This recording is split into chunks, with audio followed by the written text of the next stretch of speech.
கர்த்தருக்கு பிரியமானவர்களே, கர்த்தர் இன்றைக்கு உங்களோட பேசவிருக்கும் வார்த்தையை கேட்கலாமா? எபிரேயர் 5ஆம் அதிகாரம் 12ஆம் வசனம். நீங்கள் பலமான ஆகாரத்தை அல்ல, பாலை உண்ணத்தக்கவர்களானீர்கள்.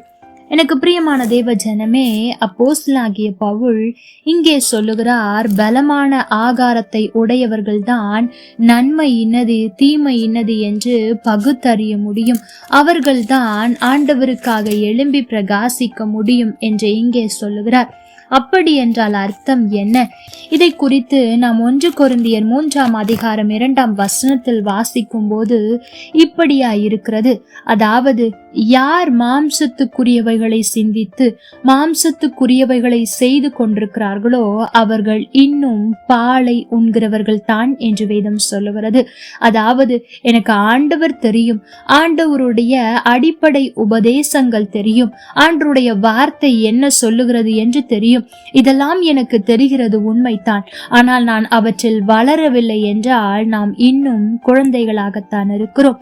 ஆனால் இந்த பலமான ஆகாரத்தை சாப்பிடக்கூடியவர்கள் யார், எப்படி இருப்பார்கள் தெரியுமா? அவர்கள் வேதத்தினுடைய வசனங்களை ஆழ்ந்து கவனிக்கிறவர்களாயிருப்பார்கள்.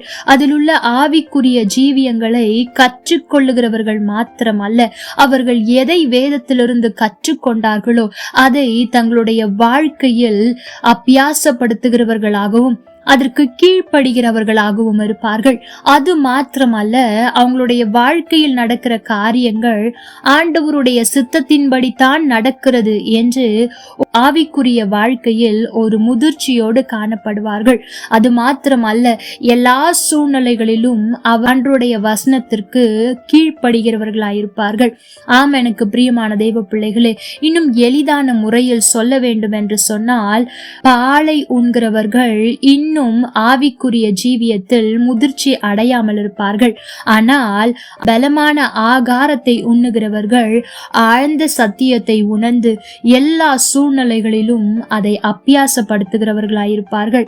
ஆம், எனக்கு பிரியமான தேவ பிள்ளைகளே, இன்றைக்கும் நாம் எப்படிப்பட்டவர்களாயிருக்கிறோம்? நம்முடைய வாழ்க்கையில் கஷ்டங்கள் வேதனைகள் பெருகும் போது ஆண்டவர் எனக்காக எல்லாவற்றையும் பார்த்து கொள்வார் என்று சொல்லுகிறவர்களாயிருப்போமானால் நாம் பலமான ஆகாரத்தை தான் உண்டு கொண்டிருக்கிறோம்.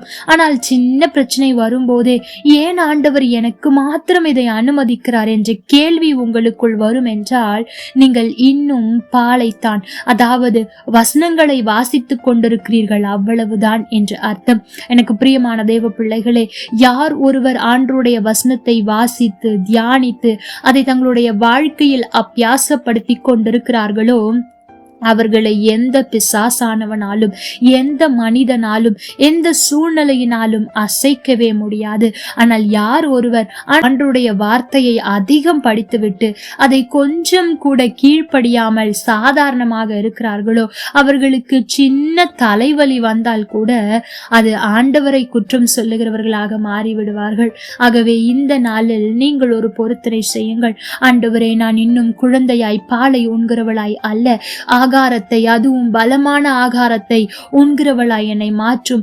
வேதத்தை படித்தேன், மனப்பாடம் செய்தேன் என்று நின்று விடாமல் அதை என் வாழ்க்கையில் அபியாசப்படுத்த கீழ்ப்படிய எனக்கு உதவி செய்யும். என்னுடைய வாழ்க்கையில் பிரச்சனைகள் போராட்டங்கள் வரும்போது கூட உம்முடைய வசனத்தை பிடித்து கொண்டு உலகத்திலே சுடர் விடுகிறவர்களாய் என்னை மாற்றும் என்று ஜெபிக்கும் போது ஆண்டவர் நிச்சயம் நமக்கு உதவி செய்வார். நாம் பலமான ஆகாரத்தை சாப்பிடுவோம் என்று சொன்னால் நன்மை இன்னது தீமை இன்னது என்று நாம் தெளிவாய் அறிந்து கொள்ள முடியும். ஆகவே அதற்காகவாவது பலமான ஆகாரத்தை உண்ண உங்களை ஒப்புக்கொடுங்கள். கர்த்தர் தாமே உங்களோடு கூட இருந்து உங்களை ஆசீர்வதிப்பாராக. ஆமென். லைக் பண்ணுங்க, ஷேர் பண்ணுங்க, கமெண்ட் பண்ணுங்க.